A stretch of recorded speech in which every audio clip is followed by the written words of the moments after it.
Une semaine de Ligue des Champions, les amis. Et qui retrouve-t-on, les gars? Le Real Madrid face à l'Atlético de Madrid. Un choc de Liga, un choc de Madrid qui est transposé en Ligue des Champions. Deux équipes, deux stratégies différentes, deux façons de jouer totalement différentes. On regarde tout ça ensemble, les amis. C'est parti.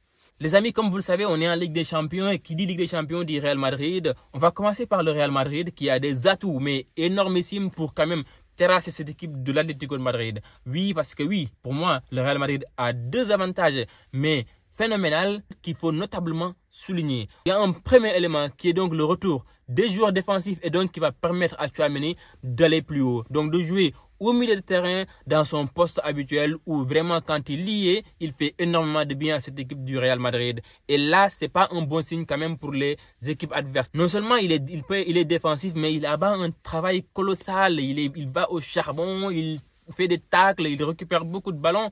Tchouaméni, c'est le joueur qu'il faut mettre au milieu de terrain en 6 dans des matchs de ce genre-là. Donc pour moi, oui, ce sera ce choix-là qui sera fait. Et donc on verra ce que ça va donner pour Tchouaméni. Mais en tout cas, ça n'augure rien de bon pour l'Atlético de Madrid. Le deuxième aspect qui est le plus important et qui est carrément l'identité de Real Madrid depuis le début de la saison, c'est ses individualités offensives. Les amis, le Real Madrid a un vivier offensif que aucune autre équipe n'a. On a Bellingham qui est à la fois défensif et offensif, donc je vais le comptabiliser comme un garde offensif parce que lui, ouais, il marque, il fait marquer et il apporte énormément à l'attaque. Donc ce jour-là, les amis, il est excellent, même si à l'aller, il sera absent. Et ça, c'est un bon point pour l'Atlético de Madrid. Ensuite, les amis, on a le fameux Rodrigo, le joueur sous-côté. Bellingham désigné comme étant le meilleur parmi eux. Rodrigo, oui, il est sous-côté. Il est vraiment sous-côté. Je ne sais pas vous ce que vous en pensez, mais lui, sur le plan technique, dribble, différence et décisif, il est mais exceptionnel. Franchement, surtout en Ligue des Champions, le petit, il montre de très belles choses. Franchement, il montre de très belles choses. Et ensuite, on a qui? On a Vinicius Junior, le ballon d'or manqué de l'année dernière. Vinicius, les amis, Vinicius, bon, on va pas le présenter quand même, mais quand le match s'enflamme, c'est vraiment grâce à lui. Quand un match du Real Madrid s'enflamme, c'est qu'il y a Vinicius qui est sur le terrain et qui fait beaucoup de différence. Face à un joueur, tu es mort. Face à deux joueurs, vous êtes mort. Même face à trois joueurs, faut prier. Parce que oui, Vinicius, il est excellent. Franchement, ces temps-ci, quand même, il ne marque pas beaucoup, mais le mec, la différence qu'il met, l'impact qu'il a dans le jeu, ah ben, il faut s'en méfier. Et après, tu as vraiment l'homme en forme actuellement, le numéro 9, Kylian Mbappé, qui depuis un certain temps quand même a retrouvé le sens du but, de l'efficacité, de tout ce qu'on peut quand même lui dire. Aujourd'hui, le Kylian Mbappé qu'on voit, c'est que c'est un gars qui tente beaucoup et énormément en Ligue des Champions et qui a vraiment beaucoup de réussite aussi. Mais c'est à son mérite. Kylian Mbappé, c'est 45 tentatives, je pense. Et là, je pense, j'ai fait un peu des comparaisons, mais c'est 3 fois plus qu'un Julian Alvarez, par exemple. Et là, c'est très déterminant, les amis. Il tente. C'est un gars, comme il avait l'habitude de le dire, il ne va jamais se cacher. Là, il le montre carrément, il ne se cache pas, malgré qu'il y a eu une période difficile, mais il ne s'est jamais caché, il se montre tout le temps et puis il tente beaucoup. Là, les amis, c'est un point extrêmement marquant pour le Real Madrid. Juste un dernier élément, vraiment, sur l'aspect défensif, c'est Thibaut Courtois qui fait de très bons matchs à chaque fois, qui sort tout le temps des arrêts venus d'ailleurs, qui a été le sauveur du Real Madrid pendant des années maintenant en Ligue des Champions. Et c'est déterminant. C'est un bon point pour le Real Madrid. Et c'est tout à leur honneur. Et les gars, on va parler de l'Atlético de Madrid. Parce que oui, quand le Real joue l'Atlético, c'est un autre match. C'est vraiment une équipe qui va causer beaucoup de problèmes au Real Madrid. Même si après la finalité, reste à voir. Mais quand même, ça pose beaucoup de problèmes. Et le Real Madrid va forcément s'adapter pour jouer face à cette équipe-là. Parce que oui, c'est une équipe qui joue défensif, qui bloque tout, mais qui est très redoutable sur le plan offensif. Parce que oui, c'est une équipe aussi joueuse. Les gens ne le soulignent pas d'habitude. Cette équipe de l'Atlético de Madrid, malgré qu'il soit vraiment défensif, mais sur le plan offensif, elle montre des choses. Elle montre beaucoup de choses, notamment grâce à ses joueurs de devant. Griezmann, qui est incroyable. Julian Alvarez, qui est mon préféré. Le mec, il donne tout sur le terrain.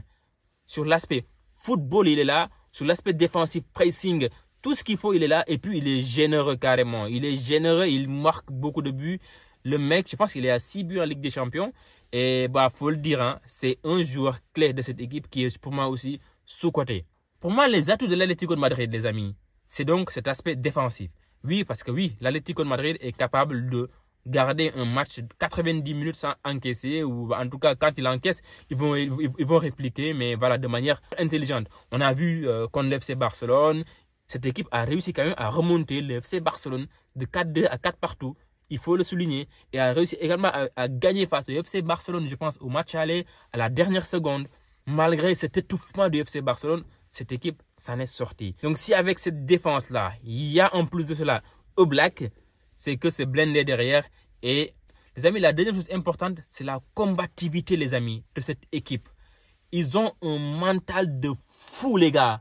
Moi, je ne sais pas d'où il sort cette mentalité. El Cholo a un travail exceptionnel, je me répète aussi. Mais là, il faut le souligner quand même. Comment ils ont fait pour remonter le FC Barcelone, les gars? Comment ils ont fait? Et comment ils ont fait pour tenir le Real Madrid? 2 matchs, ils n'ont pas du tout perdu. C'est une équipe qui est capable de revenir d'entre les morts. Et ça, les gars, et ça, c'est un aspect qu'il faut souligner et qu'il faut créditer à cette équipe de l'Atlético de Madrid. C'est un match pour moi à 60-40. Pour le Real Madrid, c'est simple parce qu'on est en Ligue des Champions et le Real Madrid, c'est le maître de la Champions League. C'est l'équipe qui va se transcender en Ligue des Champions. En tout cas, c'est une équipe qui en est capable, mais qui le prouve à chaque fois. Et là, rien que pour ça, il faut leur donner quand même un pourcentage de plus que cette équipe de l'Atlético de Madrid. En plus de cela, tu as l'expérience de cette équipe. Vraiment, tu as l'expérience de cette équipe et les individualités offensives qui fait que vraiment, il faut donner plus de crédit au Real Madrid. Et en plus de cela aussi, c'est les confrontations, mais passées en Ligue des Champions, le Real parvient toujours quand même à gagner face à l'Atlético de Madrid. Nous, on va se régaler à regarder ce match-là parce que oui, pour les supporters du Real Madrid, il y a une pression, mais également pour d'autres supporters, quand même, il y a vraiment une volonté. On veut que l'Atlético fasse l'exploit, éliminer le Real Madrid, parce que oui, le Real Madrid, quand même, c'est l'équipe tenante du titre et c'est l'équipe à battre, quand même, il faut le souligner. Donc, on n'a rien contre le Real Madrid, mais c'est vraiment l'équipe à battre. Et pour moi, actuellement, vraiment, c'est la meilleure équipe en Ligue des Champions. C'est l'équipe qui est capable de faire tout ce qu'il faut en Ligue des Champions pour gagner. Donc, les amis, je vous dis à la prochaine, notamment après le match pour un débrief. Ne manquez pas ça.